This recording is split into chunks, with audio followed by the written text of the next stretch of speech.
I am an American soldier. I'm a warrior and a member of a team. I serve the people of the United States and live the Army values. I will always place this first. I will never accept defeat. I will never accept defeat. I will never quit. I will never leave a fallen comrade. I am disciplined. I am disciplined.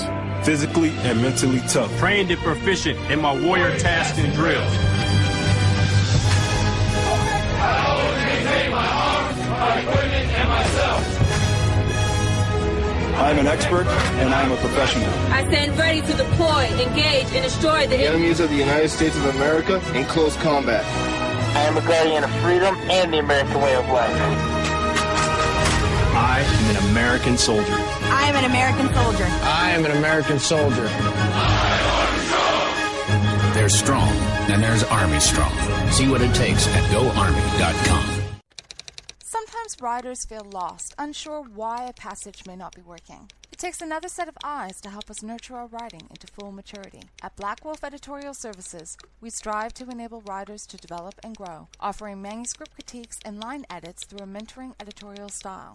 We also offer assistance on generating a writer's bio for your websites. Black Wolf Editorial Services, nurturing your writing into maturity. For a full list of services, visit blackwolfeditorial.com. Hey folks, I want to introduce you to a friend of mine, Dr. Richard Harden. We are on the same mission, which is waking up America. We just have different paths.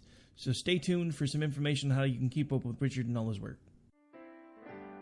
Visit Richard's website at raharden.com. That's the World Wide Web at RAHARDIN.com. At his website, you can see a summary of the 6 books he has written, where purchases may be made. He also has a link to 18 videos on YouTube and several blogs about Christian beliefs. If you prefer, visit Amazon.com/Kindle and type in Richard Harden to see and purchase his books. Every day, the men and women of the United States Marine Corps stand ready to defend the American way of life. The few, the proud, the Marines.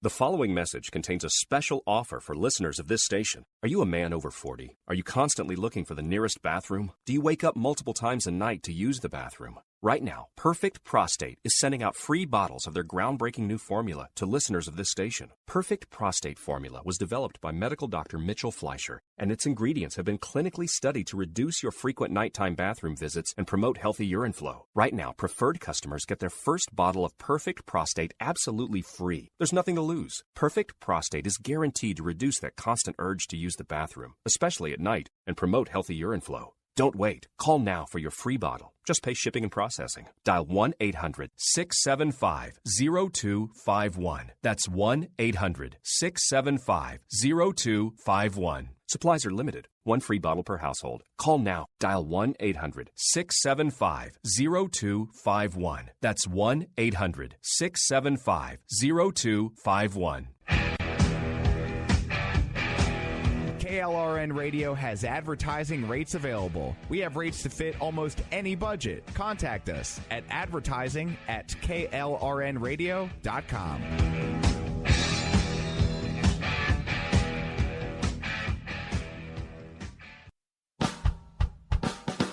You're listening to the Spark Radio Network, internet radio like you've never heard before.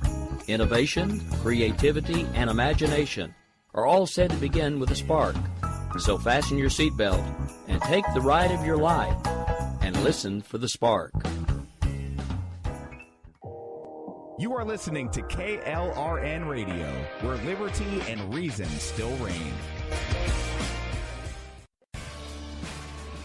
My name is Jessie. I'm a United States Special Forces widow. This gives me a unique perspective on the world around us. If you're willing to listen, I'll tell you how I see it, and I won't pull any punches. This is my POV, which stands for Point of View. All right, how's everybody doing out there today? Why do I want to wish you a happy new year? I know, it's December 23rd. Well, how about I wish you a happy new administration?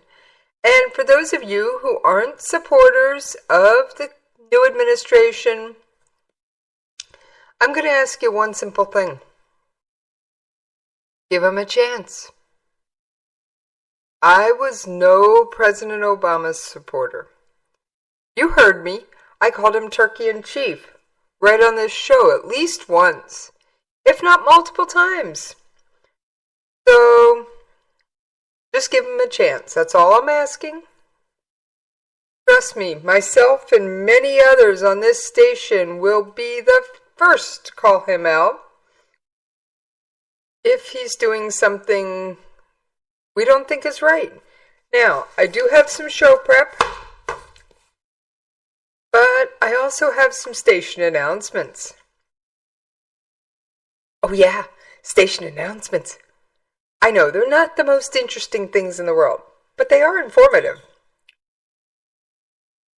First of all, on this 23rd of January 2017, unfortunately, Daniel Stafford is not feeling well and will be unable to do his show tonight, so it will be a replay or bonus play or whatever term you'd like to use. Second of all, I heard something really cool. Now, this is going to require just a tiny bit of work for you guys. But I know you can do it. I know you can. It seems we're going to be starting up a newsletter. And I even heard there's a coffee mug available for a giveaway. Station manager Ann has put together this newsletter. It'll be coming out the next day or two. She wouldn't tell me the exact date. But she has this eagle flag mug that I love. Well, she won't give me one, but she's going to give one away in the newsletter? And of course, hosts aren't eligible to win. But you listeners are. It's a really awesome thing. And the best thing about this mug? Can't buy it anywhere. Anne owns the right to this image. The only way you're going to get this mug is to win it. It's really cool. I heard there's going to be a picture of the mug in the newsletter and all that fun stuff. All right. Moving right along. Show prep. Of course I've got show prep. Come on. You don't think we would get into a new administration with a new Secretary of Defense.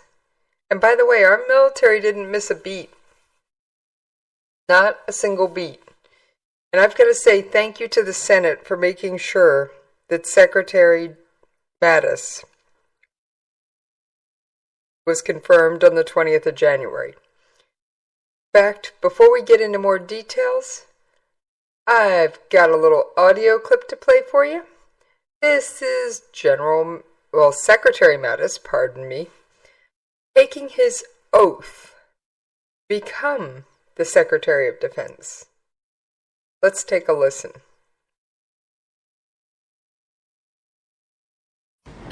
Please place your left hand on the Bible, raise your right hand, and repeat after me.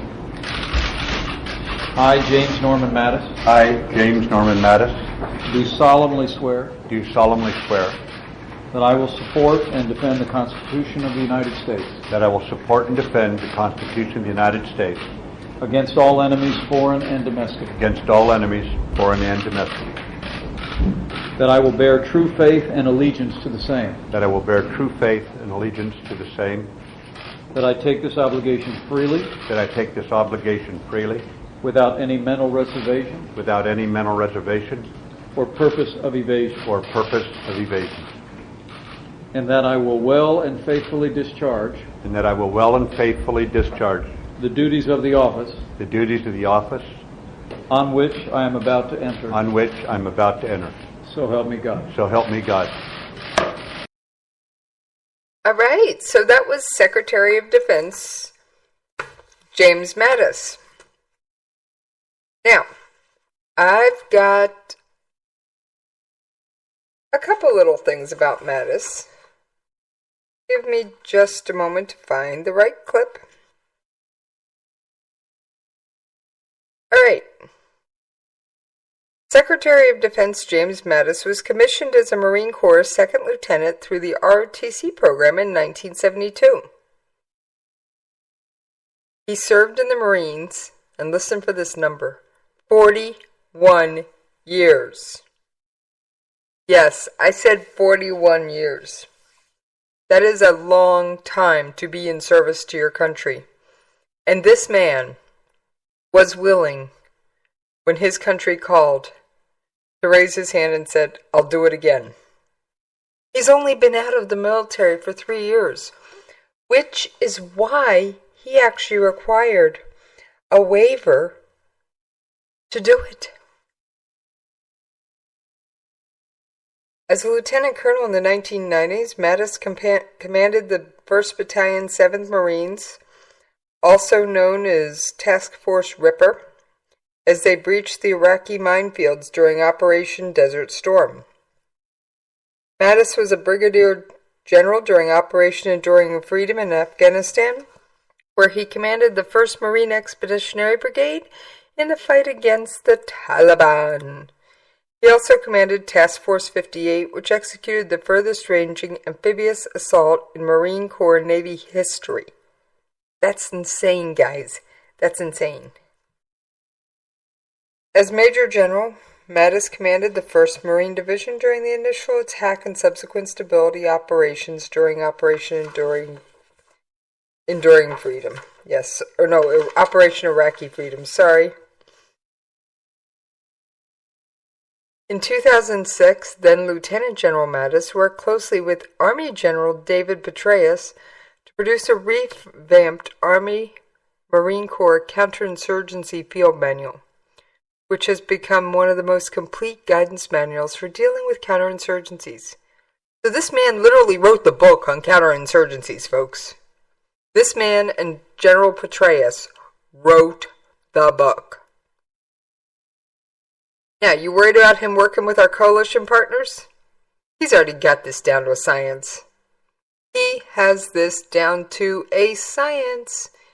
You want to know how I know? Here's the next item on the list.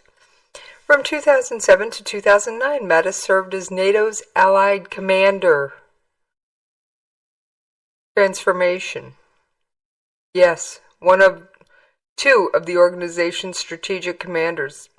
He also led U.S. Joint Forces Command. Now, Joint Forces Command was dissolved as a Unified Combatant Command in 2011. In 2010, Mattis served as commander of the U.S. Marine Forces at Central Command. And then he retired in June of 2013. But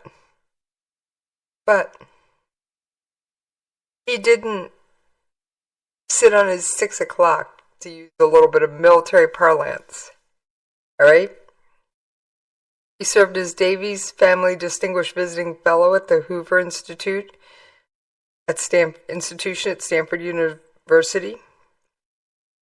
And in 2016, he co-edited the book Warriors and Citizens, American Views of Our Military. And Mattis, in addition to his name Mad Dog, is also nicknamed Warrior Monk due to his intense love and study of military history, leadership, and the art of war.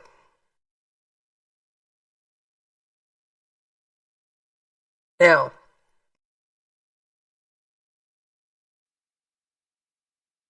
I've got to say something about this. This is a man, and while I'm no warmonger, please don't confuse me here. I'm no warmonger. But I want our troops to be the best fighting force on the planet and the best trained. And I've got one real simple reason. You look at my show graphic. No, stop. Take a look at it. You see a folded flag. Do you know what that folded flag is?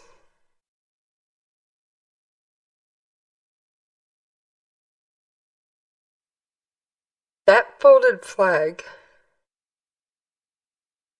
is a casket flag. That means that flag was draped over the casket of someone near and dear to me. And as my intro says, I am a Special Forces widow. So, I want our men and women of the armed forces to be at their most lethal. And he has promised to do this.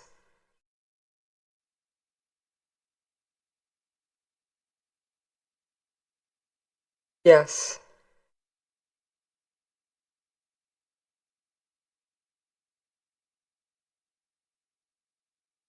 He has promised to.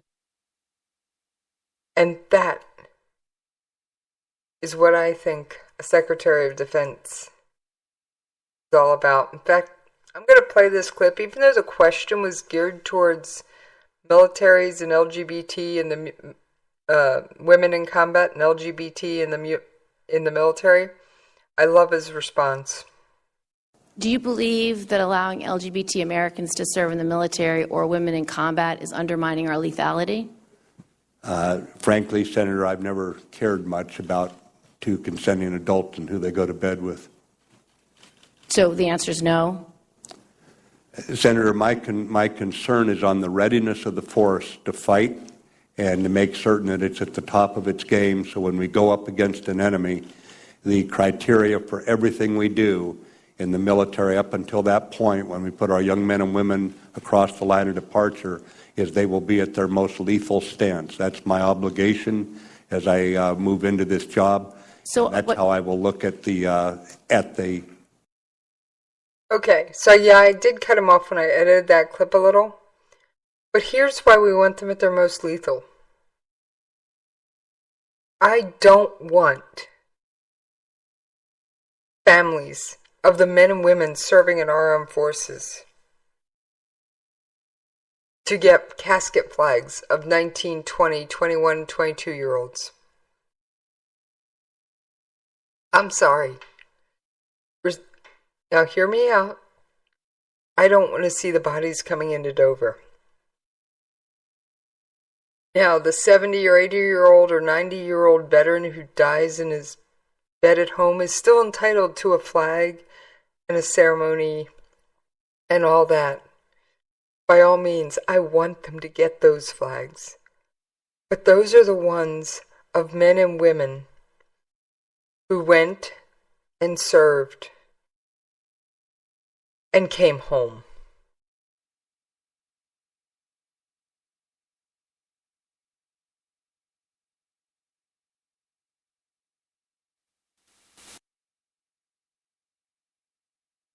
Those are not flags of the men and women killed in combat.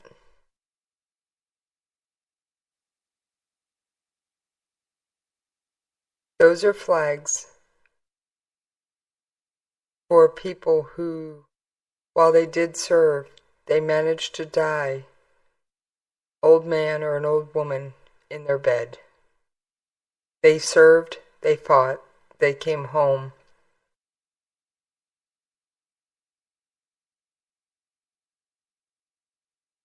So, I have no issue with those. I just don't want to see families receiving casket flags for the young generation. No parent should have to bury their child.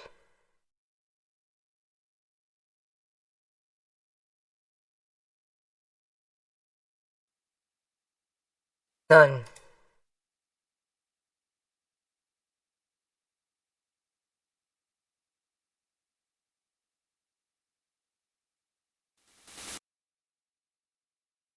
Alright, so, I'm pulling it together.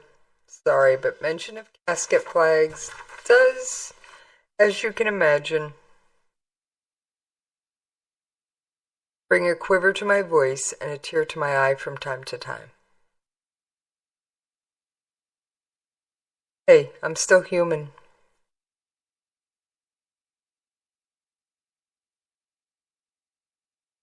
Okay.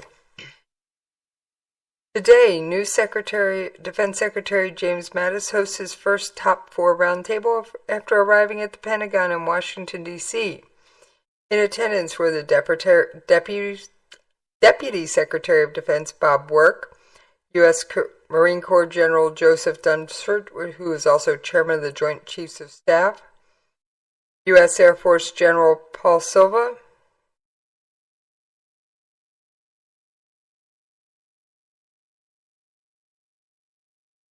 so he got right to work.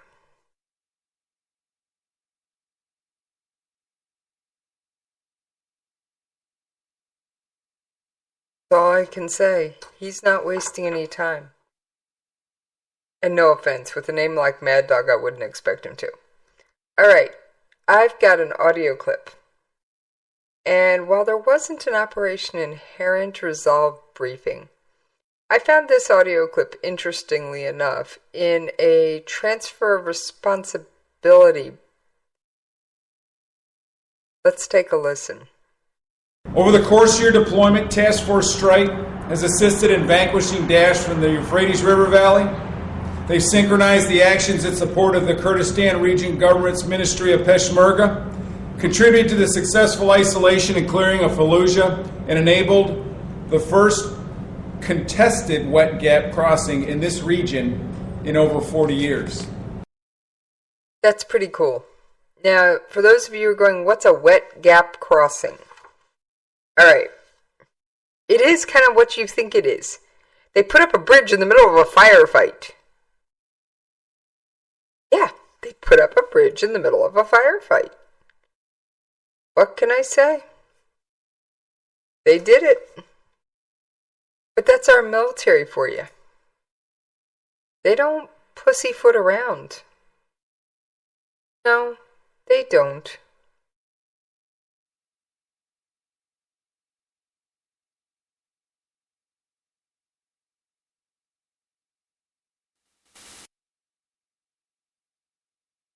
They get right to work.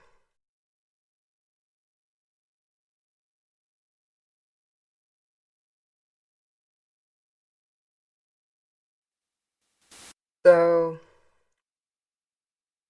yes, they put up an entire bridge during a firefight. Now, they didn't get out with their hammers and nails and start erecting stuff. They do have specialized military bridging or breaching equipment just for this task. So they weren't out there sawing logs in the middle of this. They brought in a vehicle that basically has a deployable bridge and let everybody roll over it.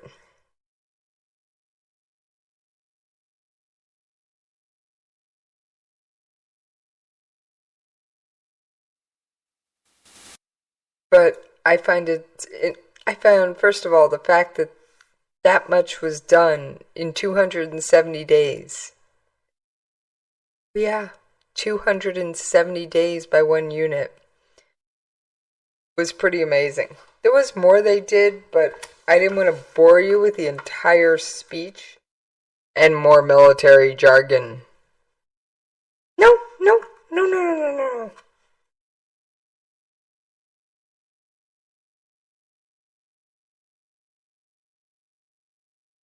Rolling right along.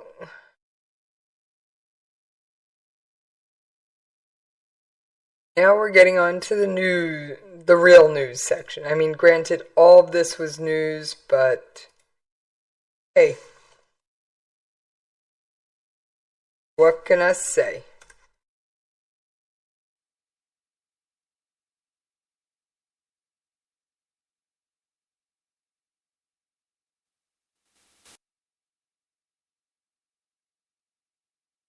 All right.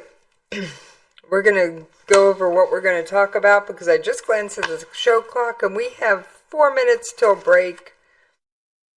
So, I've got a North Korea story. I've got several Middle East stories. I don't have a great Mosul Raqqa update, but there hasn't been an inherent resolve briefing lately. So I'll keep looking for them. Because you know I enjoy bringing you those. Because I know most news outlets don't.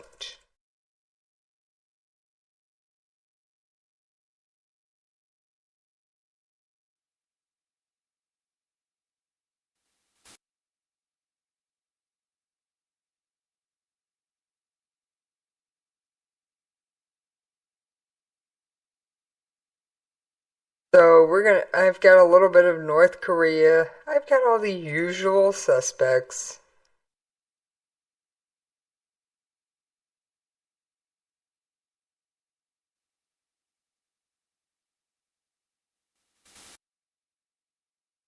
And what would a day be like around here without a North Korea story? Huh? Wouldn't be a day around here.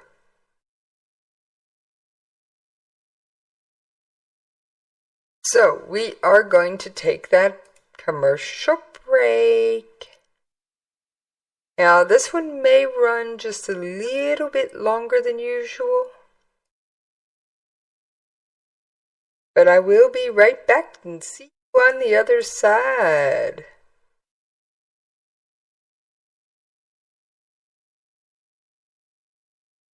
I'm just pulling up those audio files. What can I say?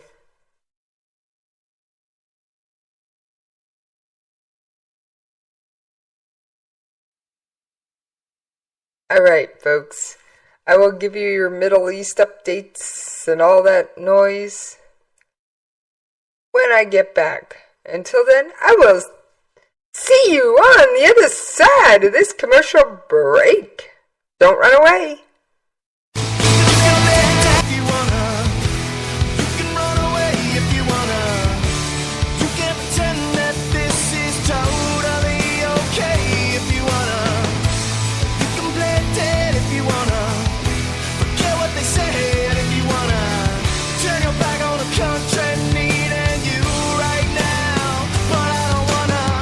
In these uncertain economic times, you've got to do whatever you can to save money. One of our biggest expenses can be our cars, especially when unexpected repair bills hit. Not anymore. If you own a vehicle with less than 130,000 miles, is less than 12 years old, has a warranty about to expire, or even no warranty at all, you could stop paying for car repairs. Roadside assistance, towing, and rental coverage are all included. Don't wait for the next repair. Make one free call right now to see if you qualify. If your vehicle is less than 12 years old, has less than 130,000 miles, even if it's out of warranty, paying for car repairs can become a thing of the past. Call us right now and get your car protected before your next repair bill hits. Get protection and no more repair bills. Call 800-696-1030. Again, 800-696-1030. That's 800-696-1030. 800-696-1030. All writers are prone to becoming so attached to our characters and stories that we struggle to see why a passage may not be working. It takes another set of eyes to help us nurture our writing to full maturity. At Black Wolf Editorial Services, we strive to enable writers to develop and grow, shaping stories into masterpieces that can stand the test of time. Editing services are provided for all genres and all age categories. Services range from the critique of the short story through to line edits on full-length novels. We also offer assistance on generating writers' bios for your websites. We won't abandon you to the masses. We want to celebrate with you in your successes. Black Wolf Editorial Services, nurturing your writing into maturity. For a full list of services and prices, visit us at blackwolfeditorial.com. I've owned my company for 14 years now, and I can tell you that payroll is a four-letter word. I hate doing it. It eats up hours I don't have, and it costs me money I could be saving.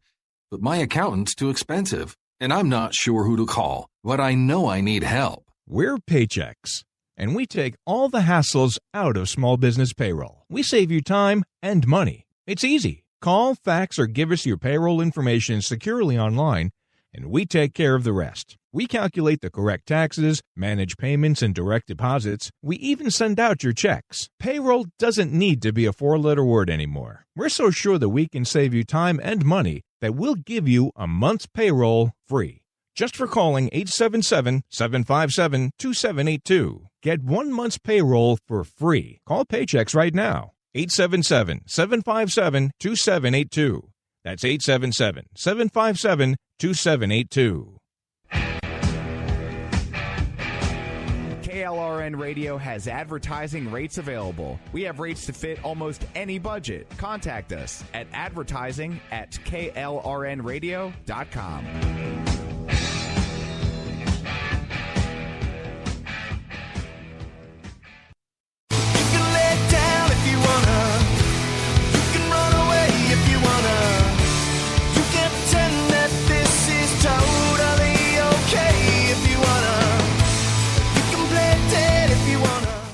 Alright, thank you for hanging in there with me over that commercial break. And I made it back in time. Yes, it did. Yes, it did. Yes, it did.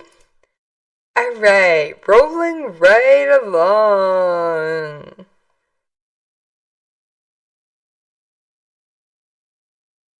I have that stack of show prep. Could I ever forget my show prep? Both Arab states are quietly applauding the arrival in the White House of a hawkish leader as opposed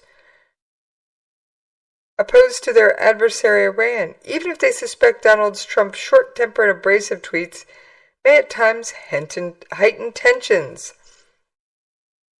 I, for one, the one thing I've said time and time and time again was, I want a hawk. And I think we got one. I really do. I really think we got one this time. I'm not a warmonger, but I want us to be the biggest, strongest, fastest, and baddest. Why? Because I don't want our men and women coming home in body bags. I want them serving. And I want them able to do their job and no one to question them.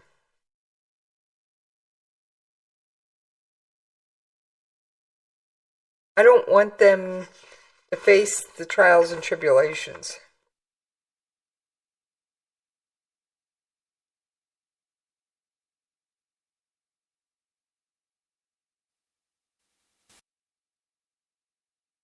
On Syria, Yemen, Iran, and Bahrain, arenas for tussle for an influence between Riyadh and Tehran, Obama's preference for dialogue appeared weak to some Gulf Arabs. However, that perception may change. The perception of a passive Washington may change. Now, for those of you who aren't regular listeners to my show, and you're just stumbling across this one, there was a MILPER put in place on the 20th of January. It was issued on the 13th, but didn't become effective on the 20th. And this is why I say Trump's a hawk.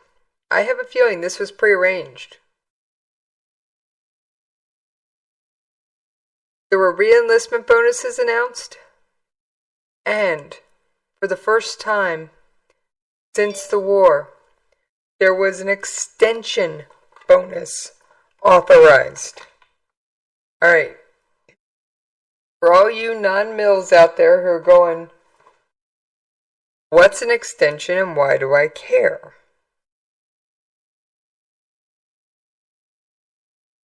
Well, say you're due to get out of the military, we'll say May of 2017. And you didn't want to re-enlist because that's a minimum of 2 years, but you wouldn't mind 1 more year? You can say, yeah, I'll stay for 1 more year and get a $10,000 bonus. And some jobs, at least in the Army, get even more than that. So I definitely think it's going to be a stronger military from the word go. Despite the fact that our president can be a little rough around the edges and shows it off on Twitter on a routine basis.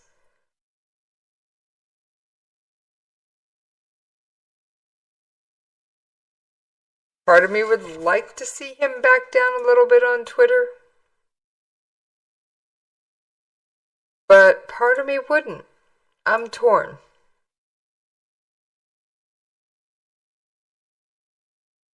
Now, I have noticed since he took over the office that he hasn't replied to people the way he used to.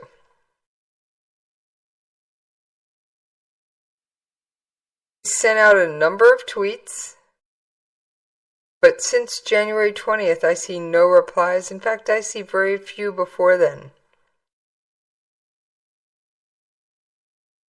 So, I think he's done replying. That doesn't mean he won't call people out. I would never go that far.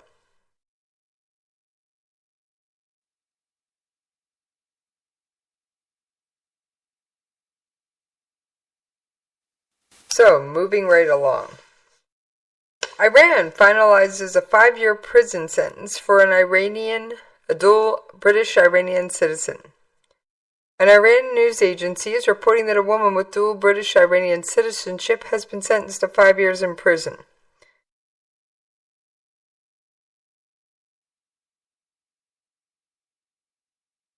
And that's the person is Nazanin Zaghari-Ratcliffe. Her sentence has been finalized at 5 years. Zaghari-Ratcliffe works for Thomson Reuters Foundation, the news agency's charitable arm. Ratcliffe was detained in April 2016 while trying to leave the country with her toddler daughter, Gabriella. Gabriella remains in Iran with family after authorities seized the toddler's passport.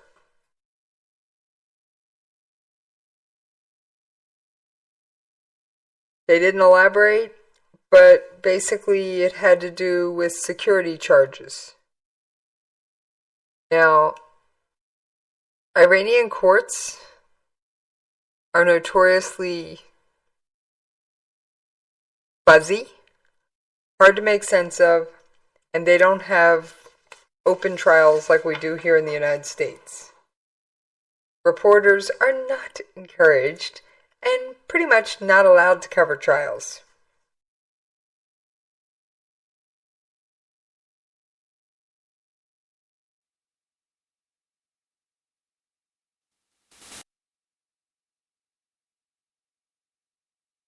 Moving right along.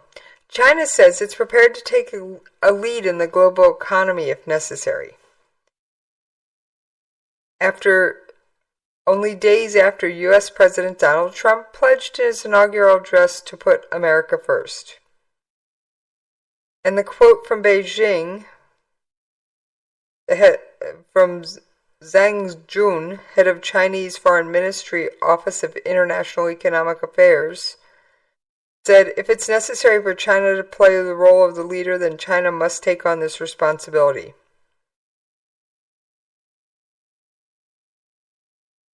Many who listened, Chinese President Xi Jinping gave a speech last week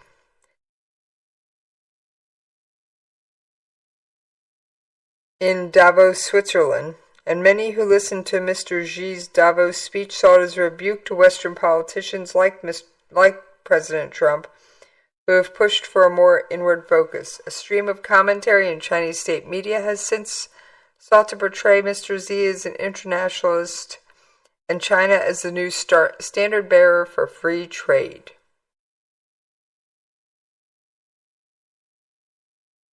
What many people don't realize, China taxes imports heavily.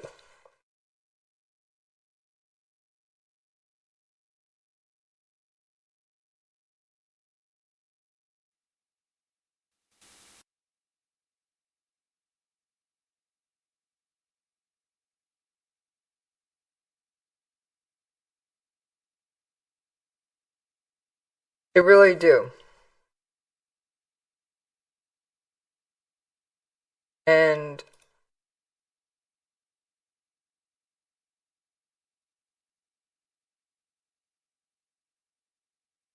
I'm looking for the exact figure. I don't have it under my nose because it's based on products. But I'm going to pick one. Medical equipment. Sounds good.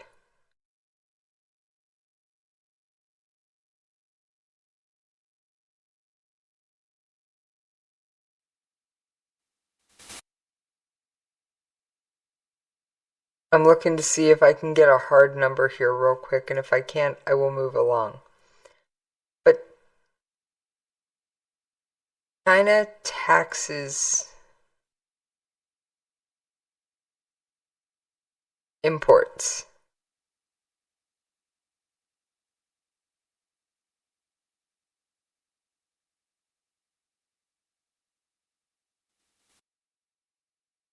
And they tax them fairly heavily.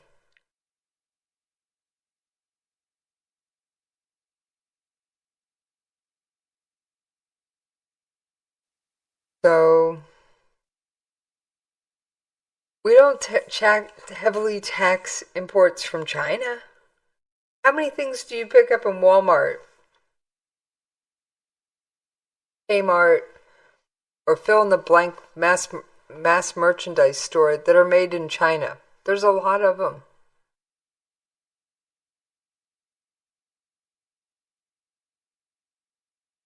They aren't heavily taxed. That's how come they're often the cheapest goods on the shelf.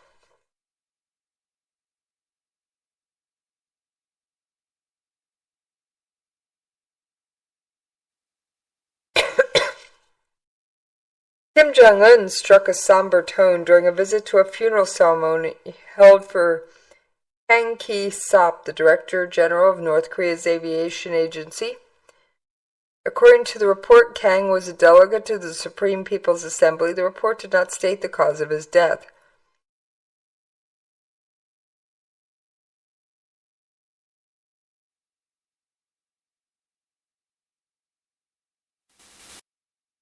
North Korean leader reportedly stroked Kang's face and said Comrade Kang Ki-sop had such a thirst for his work, exhibited deep responsibility, and proved himself a revolutionary warrior who is infinitely loyal to our party.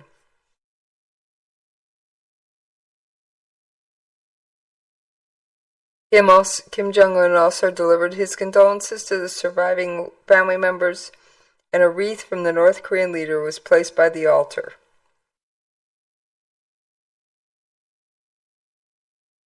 Now, sudden deaths of North Korean officials have always raised eyebrows. And they should. Because the Hermit Kingdom is known for executing its citizens. However, I don't think this was foul play or execution. Because I've never known Kim Jong-un to go to a funeral for someone who's been executed. In fact, I'm not even sure what kind of a funeral someone who's been executed in North Korea is permitted.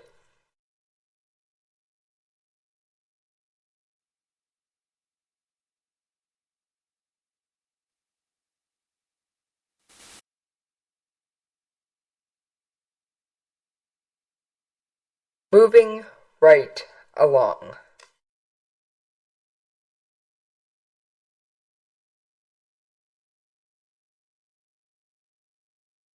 In separate calls today, Secretary of Defense James Mattis spoke with his counterparts from the United Kingdom, Canada, and with NATO Secretary General Stoltenberg. Mattis' first call since his confirmation Friday was made to the Canadian Defence Minister Harjit Sajjan. The Defense Secretary thanks Sajjan for his leadership in deep enduring defense partnership between the United States and Canada. Blah, blah, blah.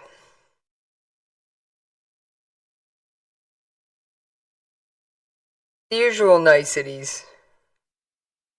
The two committed to stay in close communication noted they look forward to meeting one another. In his conversation with the United Kingdom Defense Secretary Michael Fallon, Mattis emphasized the unique close relationship with the U.S. and the U.K. and reflected in defense ties that are the bedrock of U.S. security. Mattis also emphasized the United States' unshakable commitment to NATO. Yes, unshakable commitment to NATO. In other words, Mattis isn't going to let us walk away from our treaty obligation with NATO. He's going to fight Trump on that tooth and nail. I would, however, personal opinion here, like to see some of the other NATO countries bearing a little bit more of the responsibility. I really would.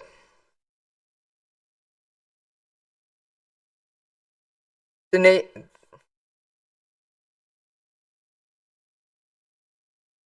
of course, Mattis spoke with the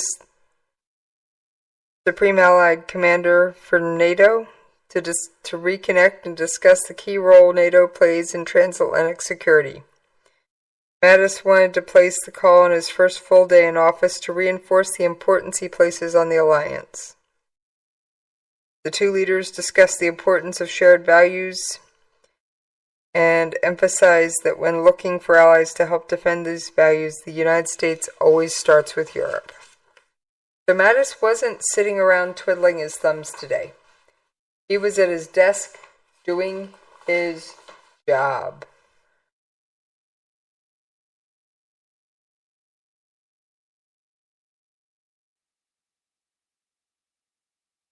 All right. I've got a presidential memorandum, otherwise known as an executive order. And the subject says, hiring freeze. By the authority vested me as President of by the Constitution and the laws of the United States of America, I hereby order a freeze on the hiring of federal civilian employees to be applied across the board in the executive branch.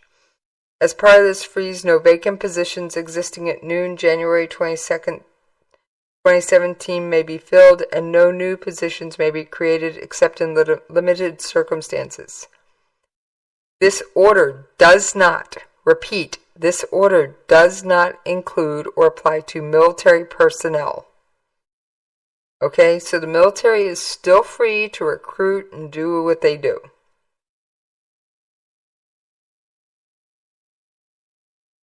The head of any executive department or agency may exempt from the hiring freeze any positions that it deems necessary to meet national security or public safety responsibilities.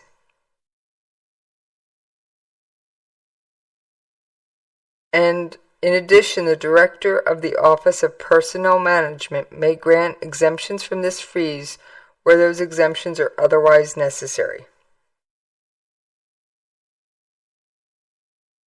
And he also calls for, in this executive order, within 90 days, he wants a report from OMB, Office of Management and Budget, a long-term plan to reduce the size of the federal government's workforce through attrition. So no, he's not going to force people out. But if you retire, you may not be replaced. Your coworkers may have to pick up the slack.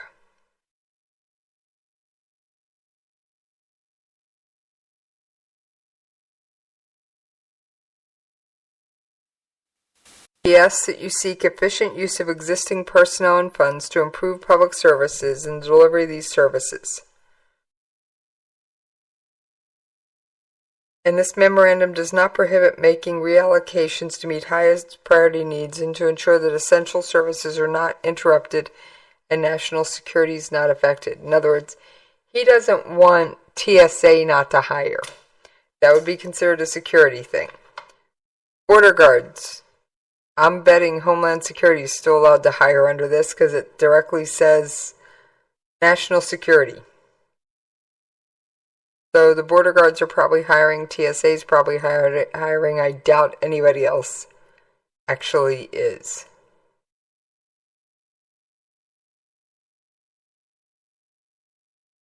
This memorandum does not limit the nomination and appointment of officials to positions requiring presidential appointment or Senate confirmation, or the appointment of officials to non-career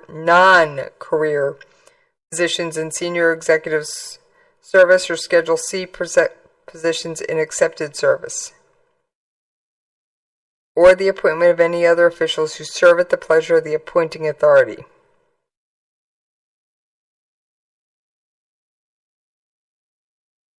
And this memorandum does not revoke the appointment to federal service made prior to January 22, 2017.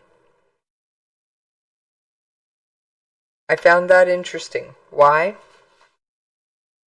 He wants to cut the government. And I know this isn't a politics show, but I found it very pleasing that he exempted the military and other security agencies. Alright, to show that our military did not take a break, I've got 2 press releases. Now, they haven't had a briefing yet because they haven't quite gotten it together to have briefings yet. They're working on it. Mattis, first full day in office, come on. Give them a little slack because I know I did. Here's the first one. This was dated 21st of January. U.S. and coalition forces continue to attack Daesh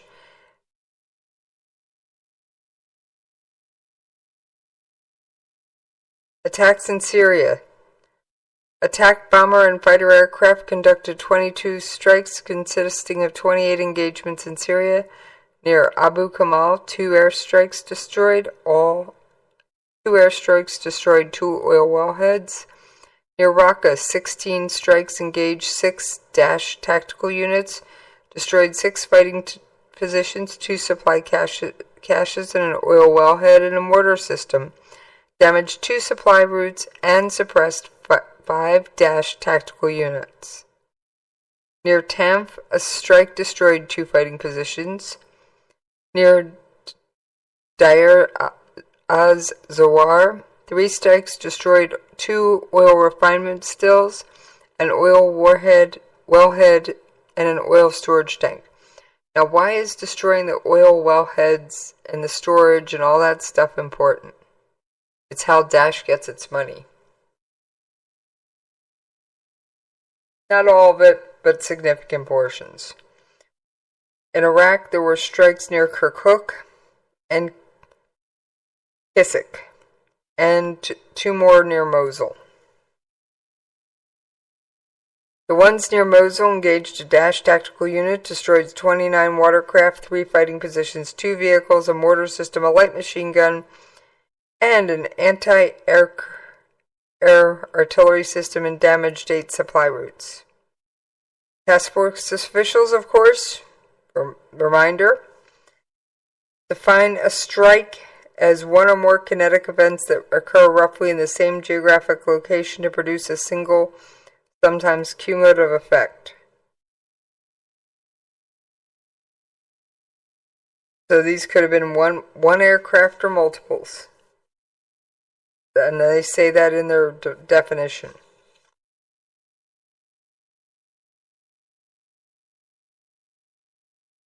Coalition nations that have conducted strikes in Iraq include the U.S., Australia, Belgium, Canada, Denmark, France, Jordan, the Netherlands, the UK, and the United Kingdom. Coalition nations that have conducted strikes in Syria include the United States, Australia, Bahrain, Canada, Denmark, France, Jordan, the Netherlands, Saudi Arabia, Turkey, and the United Arab Emirates, and the United Kingdom. So we do actually have partners. We truly do.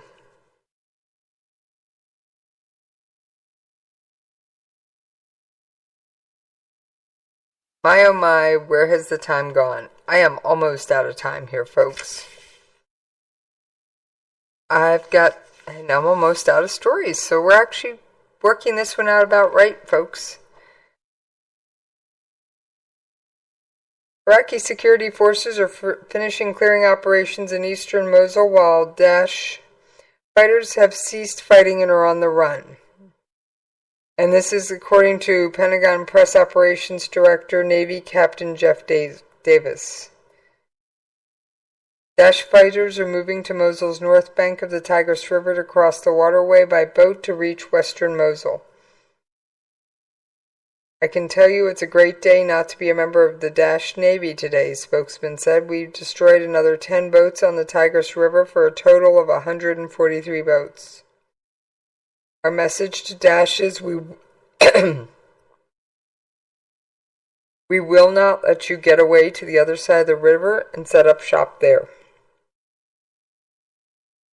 Operation Desert Leopard. Another significant Iraqi security force underway in the region is Operation Desert Leopard, where Iraqis are working very methodically by starting in Ramadi and going up the Euphrates River Valley to Haditha while clearing the area.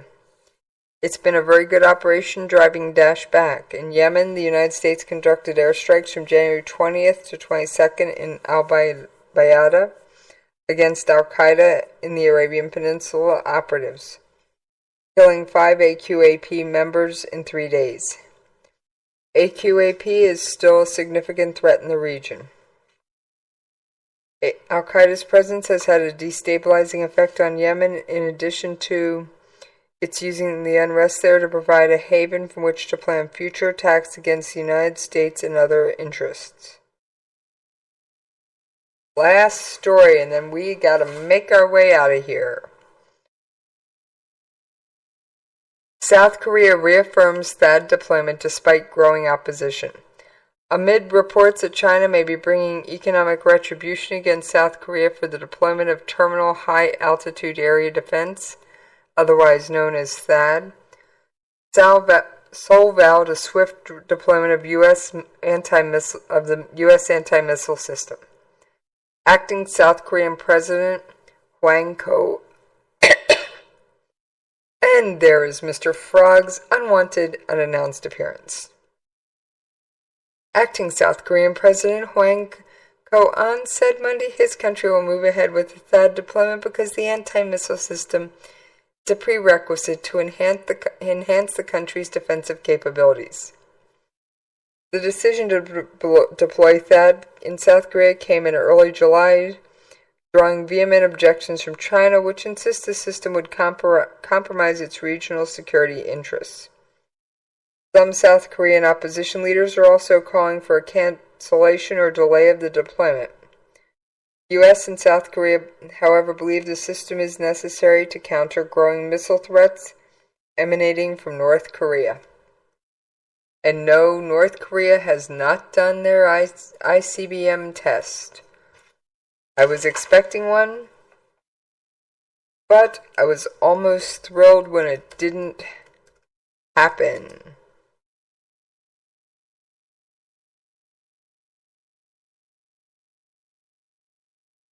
Alright, folks, I gotta get on out of here.